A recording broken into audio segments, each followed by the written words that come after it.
When you have a vision of where you want to go in life, the journey is a lot easier to actually go through.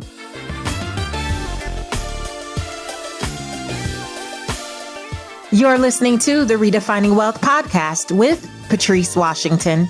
In today's episode, I sit down with the author of Debt-Free Degree, Anthony ONeal. He's here to discuss what he calls the new American dream.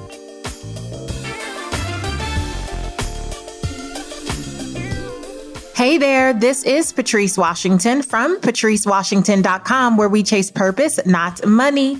Welcome back to a fresh episode of Redefining Wealth. It is so good to really be back. For the last month, I have been in a summer rewind series because I needed to be refreshed and replenished and feel rejuvenated. And I did just that, celebrated my daughter's 13th birthday this past weekend, my husband's 40th last week.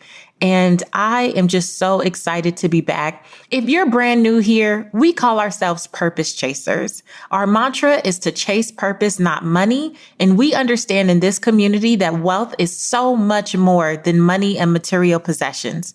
We believe in the 12th century definition of wealth, which says it's the condition of well-being. And so every single week on this podcast, we seek to unpack the different areas of life that actually do impact our finances, even when we're not thinking about it. So if you need to get acclimated, I suggest you go to patricewashington.com/start here. That's patricewashington.com/start here. Download the free audio training. You will get a better understanding of what the 6 pillars are. And you will probably pick up on the fact that even though many people have known me for years as a personal finance expert, I rarely bring hardcore money people on the show because I love to talk about all the other things that impact how we think about money, how we operate in our daily lives. But you're in for a treat because this 3-part series that we are kicking off today is called the Money Masters series. And I invited 3 really incredible people to support us in just unpacking some of these conversations, and really excited to start with Anthony ONeal, the author of Debt-Free Degree, someone who's really passionate about the student loan crisis that we have in America. 40 million of us hold $1.5 trillion in student loan debt. Student loan debt is second only to mortgages. It is the next greatest debt that we have as Americans. I don't know what it is in other countries. I know we have listeners from all over, but it is basically an epidemic, and I am really excited to dig in. So here is Anthony's official bio. At age 19, Anthony ONeal was deep in debt and short on hope, with no direction of where his life was headed. But after hitting rock bottom, he turned his life around and committed to helping students find and pursue their passions. Since 2003, Anthony has helped hundreds of thousands of students make smart decisions with their money, relationships, and education to live a well-balanced life. He's the national best-selling author of Debt-Free Degree and Graduate Survival Guide, 5 Mistakes You Can't Afford to Make in College. He's traveled the country spreading his encouraging message to help teens and young adults start their lives off right. Without further ado, here's Anthony ONeal.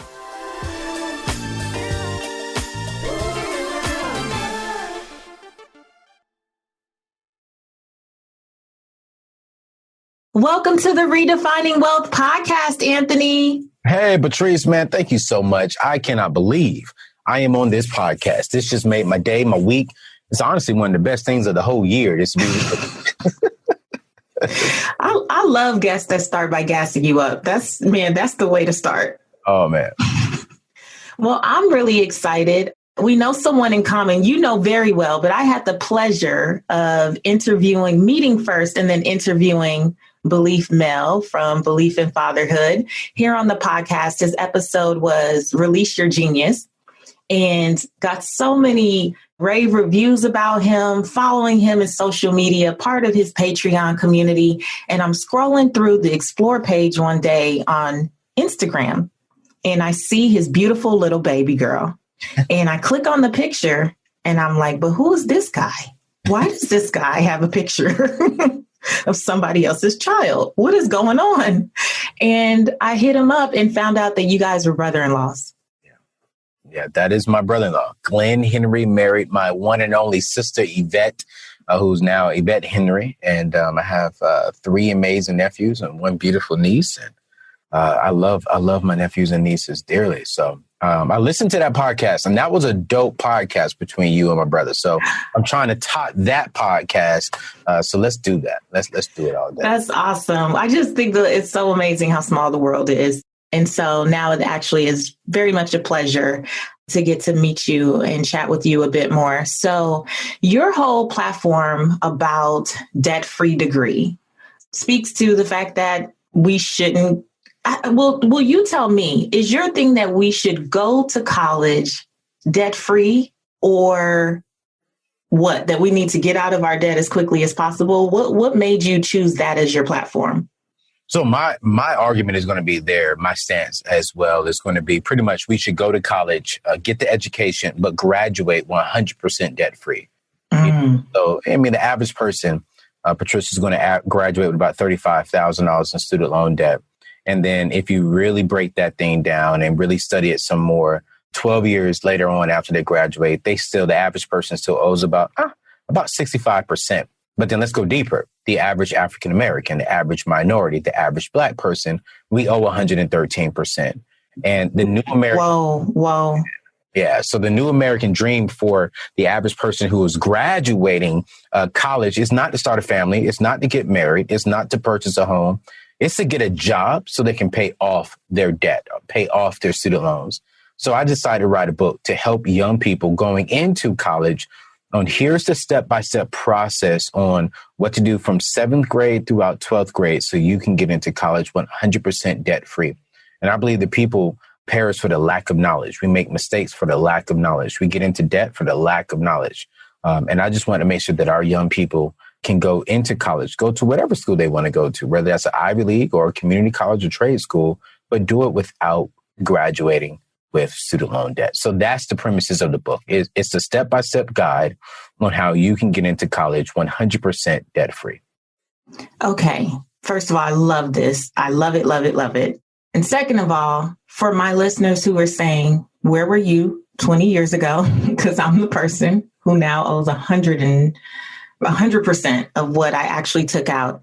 How do they begin to pay off their debt in a meaningful way? Because people already feel like I'm doing as much as I can and it's not enough. Yeah, I mean, I totally get it. You know, that was the very first question that I was attacked with when I wrote this book was from the parents, was from the millennials who are saying, okay, cool, great. You wrote it for them, but what do I do? And so I actually did a quick read called Destroy Your Student Loan Debt. And it's the guide to here's what you do. But here's the very first thing, Patricia, you got to do when it comes to paying off your debt. And it has nothing to do with money. You got to really come up with a clear vision.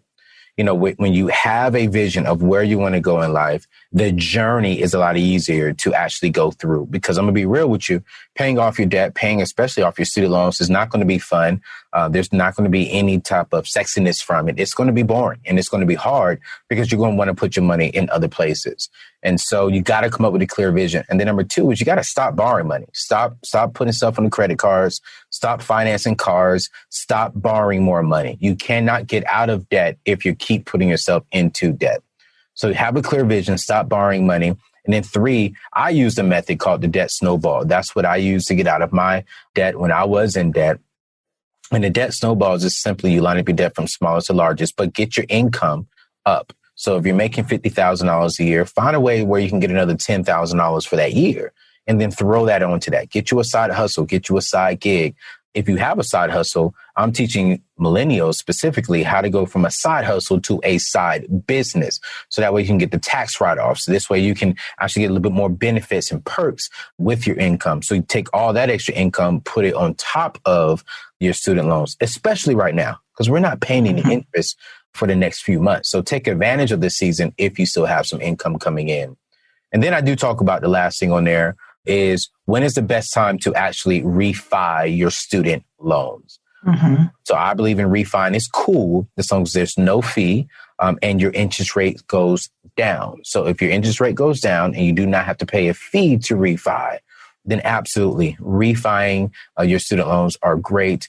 And then I talk about what are the best companies out there. For an example, Splash Financial is a great company to look into. Normally, they're beating the government's rate. So that can save you some money and some time. I love it. You said something really key. My whole tagline and mantra is chase purpose, not money. There you go. And as much as my heart is to encourage people to truly pursue their God-given gifts and what they truly believe God has put them on this earth to do, one of the greatest pushbacks are, well, I have bills.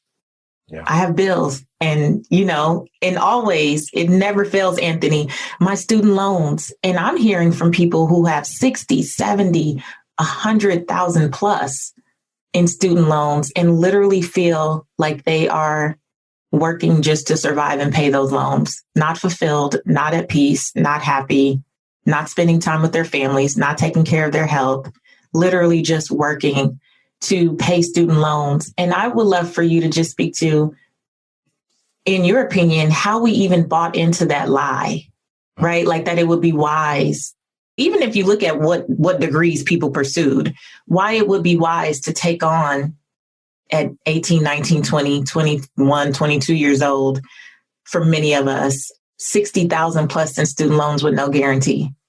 Yeah, it's not wise at all, Patrice. I get argued about this all the time. And I really want you to think about it. You're talking about people 60, 70,000. I am mentoring people right now who have $100,000, $200,000, $300,000 in student loans. Why is it that our young people at 22 years old have a mortgage payment but do not own any real estate? They're being sold these lies that, hey, if you go to school, get this 4-year education, you'll come out and you'll be able to pay your loans off within 3 years. But then studies are showing us that 12 years after they graduate, they still owe over half of it. And then minorities, Black people, we still owe 113%. So this shows that we're not even making payments. We're deferring them. I am for education. Let me say this right now. I am so for education. I believe education is crucial. It is important, and everyone should have some form of education. What I am against is jeopardizing your future for education, jeopardizing your dream, jeopardizing your purpose for education. I know several millionaire friends of mine who do not have a bachelor's degree and they make millions of dollars a month. I'm not talking about their net worth is $1 million. I'm talking about their income is $1 million, not a month, a year. Mm-hmm. And so one thing that I've learned is if you are determined, if you're living with intentionality, if you're willing to put in the work, then you will be successful. Education is important, but at the same time, you don't have to go to college to be educated. You can go to the military. You can go to trade school. If my kids come up to me and say, Dad, I don't want to go to college, I'm going to say, okay, but what's the game plan? Let's have that talk. Yeah. What do you do with your life? Or Mom and Dad, I want to go to college. Okay, cool. What's the game plan? Let's talk about where are you going? How are you going to use it? Because they say that 40% of the people who graduate from college, they use their degree. 60% do not use their degree. So they spent $100,000 to get a degree they do not even use. Why? Let's have that conversation. But, I love your podcast because it's all about chasing purpose and not money. That is one of the main reasons why I do what I do. I didn't get out of debt so I have to worry about money. I got out of debt so I can actually live and enjoy my life. And again, thank you for what you're doing. Thank you. You talked about you can get education in a lot of different ways. And what I love about your story is that some of your best education, from what I understand, came from your dad. It sounds like to me you went through a little school of hard knocks growing up and you got a great education. Can you give us some of that backstory? Because I think sometimes, when people see folks like us, maybe, people who have these personal finance platforms, they may assume that we were always good with money and we just were born with this affinity towards managing numbers well. And actually, I was definitely the opposite, but so were you. So I would love for you to tell a little backstory there. Yeah. I was blessed and privileged to grow up in an amazing family that was hardworking. We were far from wealthy. We didn't have any wealth, but, we weren't poor, but we were, a paycheck to paycheck family of 6 living in a home of 3 bedrooms. And my sister Belief's wife and my other brother, John Gibbs, and myself, we all stayed in one room. My grandma stayed in another room, and my dad and my mom, of course, stayed in their room. And we made things happen, but a very strong Christian faith home. My family grew us up very well. I know the word like the back of my hands. I am the man I am today spiritually because of my parents. But my family, unfortunately, really failed to teach us true financial literacy as far as in what is credit, what's the difference between a credit card, debit card, how to budget, how to build wealth, how to start a business. And so when I graduated high school, I think I'm a grown man. I think I'm ready to just be out on my own. And really, I wasn't, Patrice. I was still a little boy. And I got off into college trying to impress the ladies, trying to impress my friends, wanted to join a particular fraternity. And I'm just doing all the wrong things in life, to be honest with you. Within a matter of 6 months, I'm $35,000 in debt before I even turned 19. I graduated. Wow. Before I turned 19, I got $15,000 in credit cards. I got $10,000 in furniture bill. Then I have $10,000 in student loans when I didn't even need them because I had a partial scholarship for the NFL, the National Forensics League. I was a debater. Then I had the other part of my school was being taken care of by my father's GI Bill. And so I didn't need any money for school. It was covered, but I wanted to take out the loans so I can have the lifestyle, so I could do some fun things. And made a bad mistake, unfortunately, got kicked out of school. When I got kicked out of school, I lose the job that was attached to my school. And I lose that job. I lose the income to pay for my apartment. And I'm thinking I'm going home. And me and my father got into a real bad argument. And he said, you know what, since you think you're a grown man, go be a grown man and go live on your own. So with all the pride inside of me, because I thought at the time I was a grown man, I was like, cool. I'm thinking one of my friends will let me in the house. And that didn't happen. All of my friends' parents was like, nah, you can't come here. And so for a period of my life, about 6 months, I am homeless, sleeping in the back of my car. Every other night, I'm finding some place to sleep, maybe at a friend's house on the floor, the couch, whenever I could. I'm taking baths at the YMCA, the Boys and Girls Club. I'm just trying to make ends meet. One of the lowest seasons of my life, from depression, thinking about committing suicide, questioning my faith, questioning Jesus Christ, if he's real, blaming my parents, blaming my friends for the decisions that I made. Not one time did I make my decision. But you know what? During that whole time, my father knew exactly where I was, because his thought was, if I allow my son to come back in the house, he'll never learn how to become a man, because he'll always think that he can come home when he makes a mistake. And a man never comes home to mom and dad. And so it was that season that I really became a grown man. It was that season that I said, you know what, the caliber of my future will be determined by the choices I make today. And it was that last night that I said, you know what, I'm going to change my mind so I can shift my mindset. When I shift my mindset, I'll make better choices. And when I make better choices, I'm going to change my future. And that's exactly what happened. I apologized to my father, told him I'm ready to come home. I got 3 jobs, got out of debt, paid off all my debt. Today, I'm 36 years old, completely debt-free, just built my first home, my dream home, I would definitely say. Come on. Yeah, and purchased my dream car and doing what I want to do and traveling around the world, sharing this message of hope, inspiring young people and showing them like, hey, if you make the right decisions today, you will say yes tomorrow. And it's even to the point, too, for me, Patrice, it's like purpose. You know, one of my purpose in life is to be a family man, is to be a husband, is to be a father. And so not only did I pay off my debt, purchase my dream car, build my dream house, but I built this house with the intent of one day believing and speaking in the faith that my family will move into that house. I've already paid for my wife's, I already saved the money for my wife's, future wife's ring whenever I meet her, and the wedding fund is already there. So I'm walking in purpose while at the same time, I'm living way below my means and really practicing how to be a good steward. Oh, I love it. I love it. There's so much there. First of all, I just have to speak to this waiting and walking in expectancy. Yeah. Like, I love that you are already preparing, and it just speaks to that intention of being proactive rather than reactive. And I think even when you talked about the discipline and the commitment necessary to pay off debt, we always tell people, what's the why? Right. Like, you have to think of the bigger picture. What's the why? What are you actually expecting God to do? And what are you going to give God to bless today? And that might be the discipline and the sacrifice to live beneath your means. to stop accruing new debt, right? To actually buckle down and start that debt elimination plan or use the debt snowball as you used.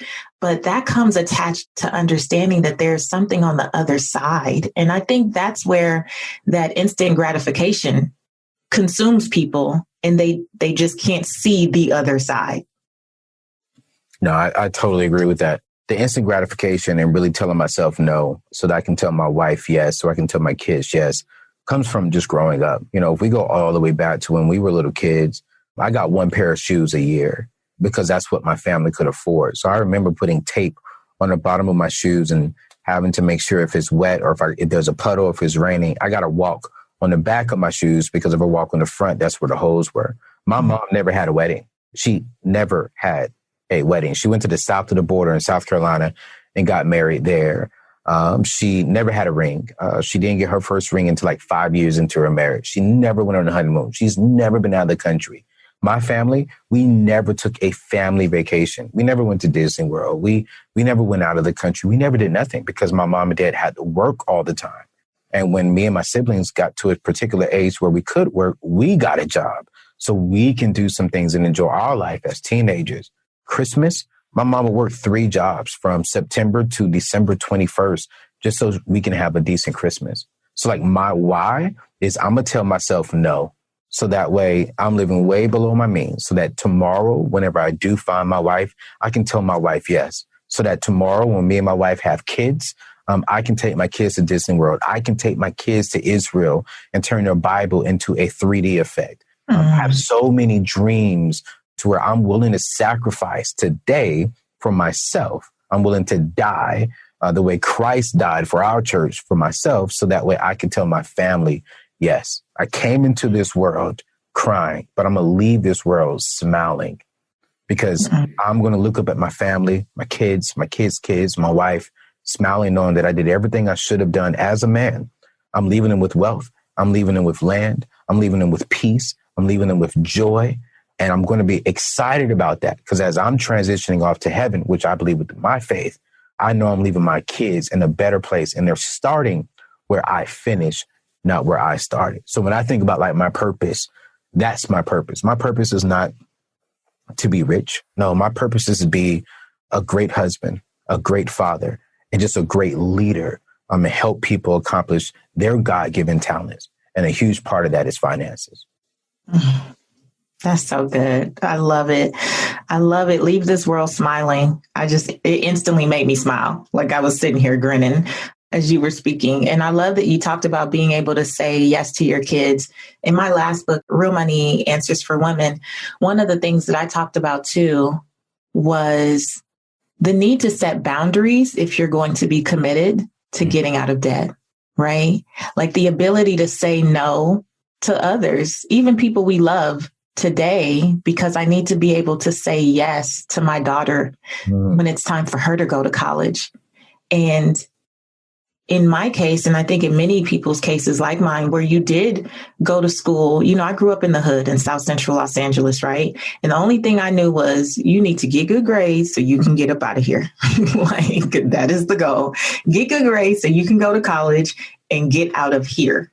And to think that I could one day have children and they do the hard work of showing up, being who they need to be, productive citizens at school, whatever, getting the grades to get into college and have me say, I can't help you because I kept saying yes to friends, family members, whoever, the people who like to act like rent catches them by surprise. You know them people, Anthony, right?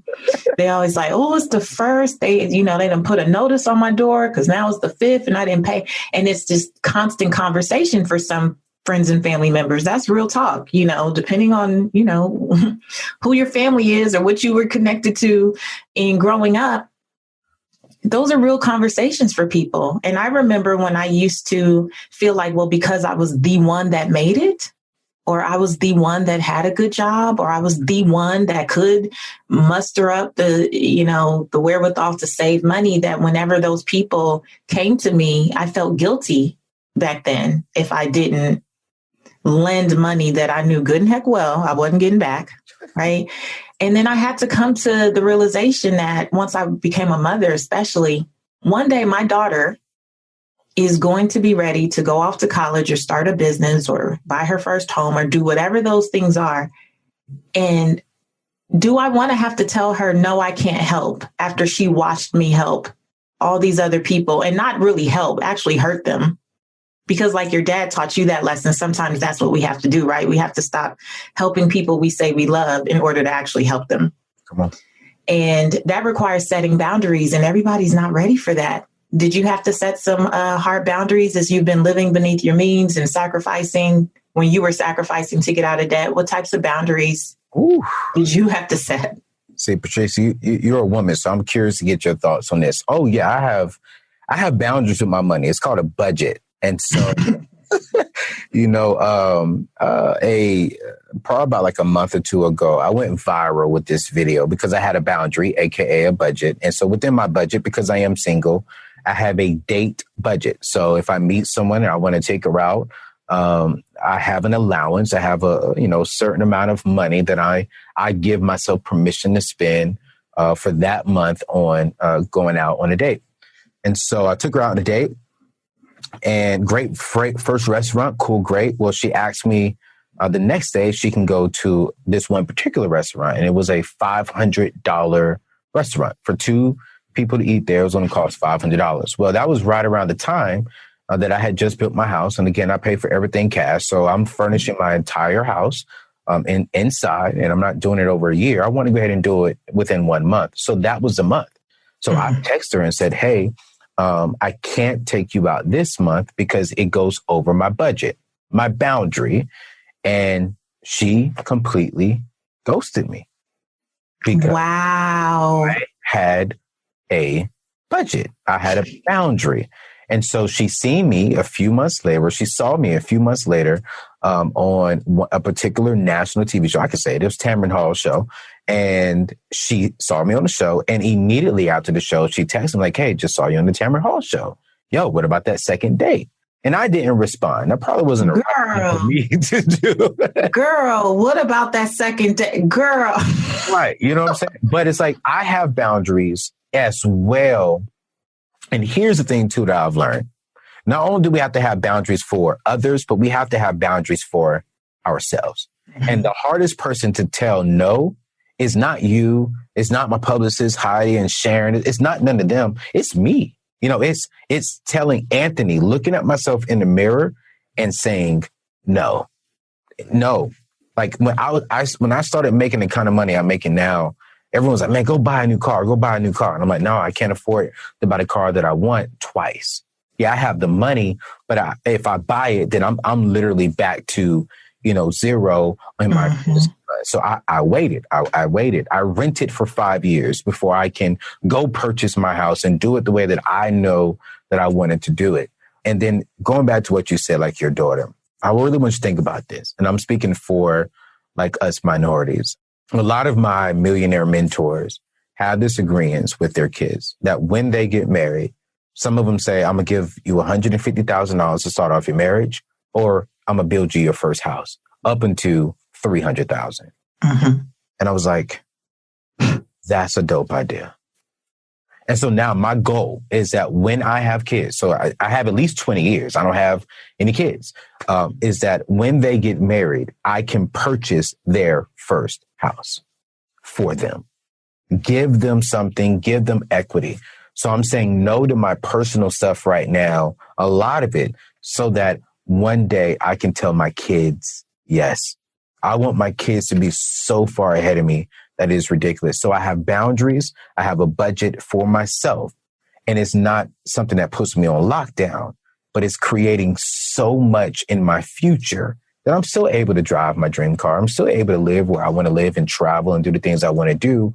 But I'm not doing it at the magnitude that I could be doing it because I'm telling you, man, I can't say this enough. I think, especially with me as an African-American man, I want to be such a positive role model in my community, showing my community and the entire world that, we can be young, we can be wealthy, we can be successful, and we can really pass down true wealth. And you don't have to be a huge celebrity or a musician or artist or a basketball player to do that. You can be a hardworking young man that really builds true wealth, and your family can benefit from it. I love it. I love it. And just to give my 2 cents on that young lady, because I'm sure the women in my audience are like, oh, get her. No, I think it's so short-sighted to be so consumed with a dinner versus what could have been her destiny. She could have had a debt-free destiny if these dates worked out, like the fact that I'm blown by that, but I'm short on time, so I may have to text you my thoughts later. I am blown by that. I think I speak for maybe 50% of the women listening who would be like, Anthony, I would prefer a paid off house. Yo, listen. Built from scratch any day rather than eating. That's going to be pooped out tonight. Like eating. I mean, I'm trying to live debt free for the rest of my life. Why would I consume myself with that? That is just crazy to me.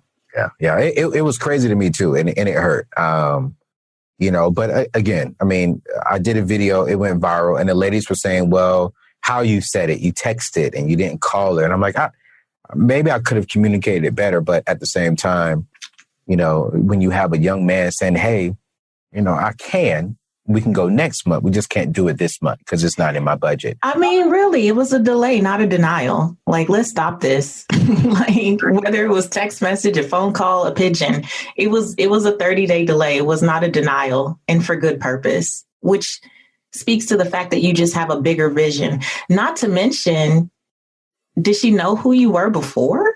No, she didn't. In her defense, she did not know who I was. Okay. Which is good for me because I really find out her true colors, And a lot of ladies, like when it hit a lot of the big time social media platforms, a lot of them said, well, if you have a budget, then that means you can't afford to date, then you shouldn't be dating.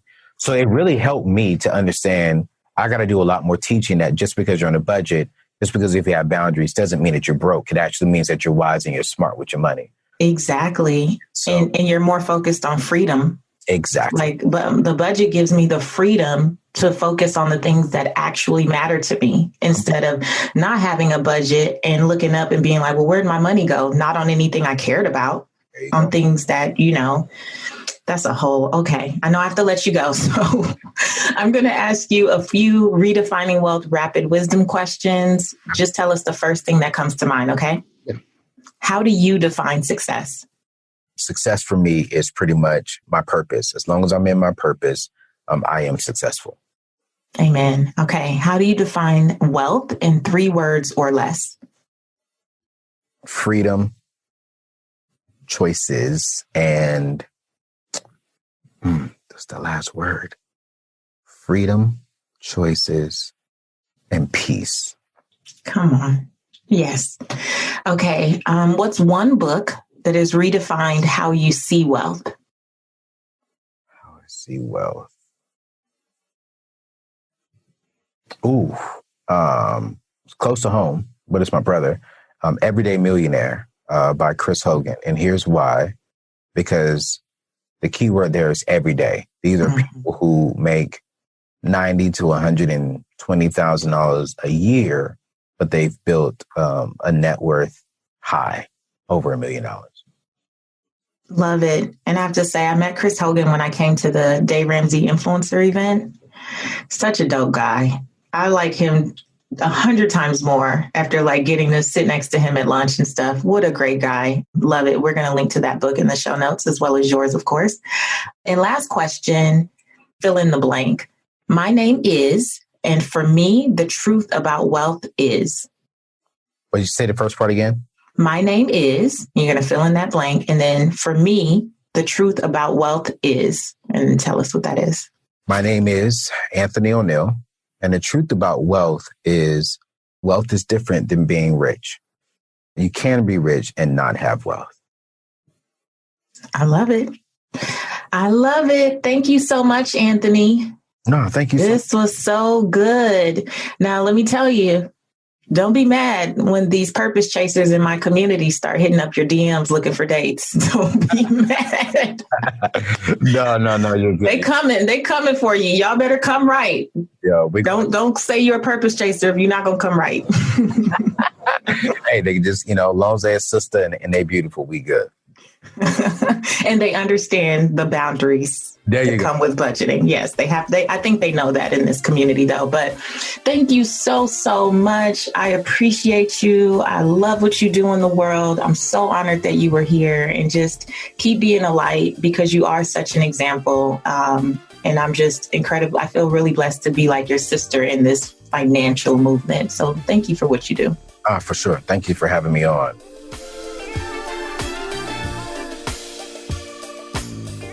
All right. Wasn't that good? After talking to Anthony, it really got me more interested in this student debt crisis, because we hear the numbers. We hear that we're $1.5 trillion in student loan debt. But I really got interested in digging a little deeper. And so if you're a woman or a person of color, or you are a lower income borrower, I don't think it'll surprise you that the disparities are so much greater if you're in one of those categories. So here's what I found. I was looking at the Aspen Institute released a resource called Making the Case, and it talks about solving the student debt crisis and just different things that state and federal governments could be doing. But as I was digging deeper, here's what I found. 21% of African American borrowers are behind on their payments, compared to 6% of white borrowers.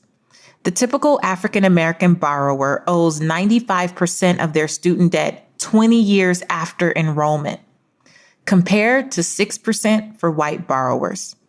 2/3 of all outstanding student debt is held by women. First-generation students, like I was, are twice as likely to be behind on payments than students who are not. And 84% of low-income students using Pell Grants graduate with student debt, compared with 46% who do not qualify for such aid. So again, a person of color, a woman, low-income borrower, check, check, check. Was all three of those things. And it is so disheartening to know that in a country like this, we can't find a way, or we choose not to solve the student debt crisis. It's just disheartening. And I don't know about you all. I hope that this conversation with Anthony really just triggers something in you. If you are one of the people who have just been putting it off, if you've been calling student loan debt good debt, therefore not creating a plan to get out of it, I hope that this conversation just jars something in you and makes you get more radical and intentional about finally paying it off, because you're a slave to it. You're a slave to it. And as Anthony said, right, the caliber of our future will be determined by the choices we make today. So you have an opportunity to make a choice. And I love when you guys are like, but where do I go? Google. Google, like, once you have the clarity around wanting, desiring strongly to get this cleared up, you will find the resources. Nothing is being hidden from you. If anything, the awareness and the desire was not there yet, so you haven't done the work to find it. But I believe that you can, whether you talk to Anthony, read his book, but whatever you need to do, find the resources that you need and make a decision to not let this hold you back anymore. Because another thing that I love that Anthony said was everyone should have some form of education, but allowing it to jeopardize your future, not so. And if you're a parent, please pick up Debt-Free Degree. Please, please, please have your preteen, your teenager read it, incorporate as much as they can. We are doing that over here, and we got to do better, especially if you're a woman, a person of color, or you come from a low-income background. The system is not set up to support you, no matter what it looks like. And we have to be more diligent about protecting our futures. So I hope that serves you. first installment of 3 in this Money Master series. We'll be back next week with Glen Richardson.